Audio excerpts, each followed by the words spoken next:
But I just want to say one thing to you, Jeff.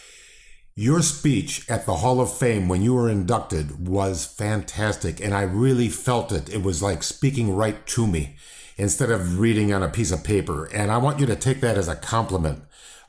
You are a new member of the WWE Hall of Fame, and you brought a reality to the speech. What do you think, JP? Didn't he do well? I thought it was amazing. I'm glad that you were able to come back to WWE, go in front of the fans, and of course, sing your song. Amazing. How was that for you? Well, the song was, I don't want to call it an afterthought, but it was one of those things, knowing sort of the circumstances and what was going to go into it.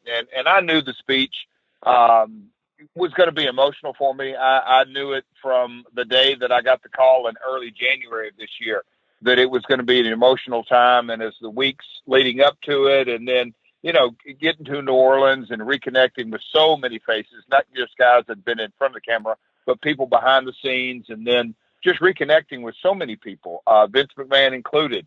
And then, having to perform the song, no earpieces, me and Brian up there, they wanted us to walk through the crowd. So it was challenging, but me and him had, as we always do, we had a lot of fun with it. But no, I appreciate both you guys' compliments on the speech, and it was without question 100% from the heart.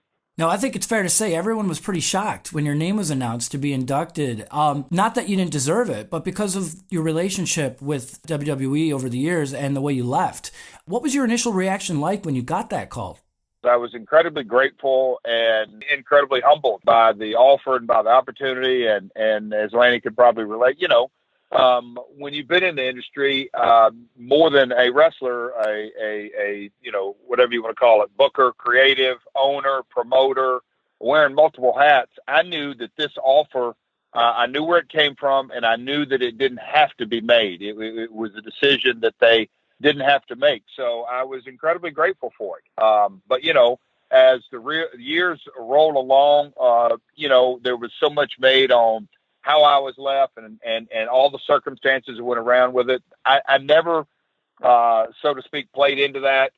The wrestling fans never let a good story get in the way of facts, or never let facts get in the way of a good story.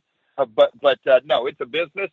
Always has been, always will be. And if it's good for business, that's what happens. And so, when we went our separate ways in 2001, obviously it's well documented, started TNA, and it's not like I got out of the business. I stayed in the business and thankfully so. And here our paths crossed again, some 17 years later. And it was a very special time.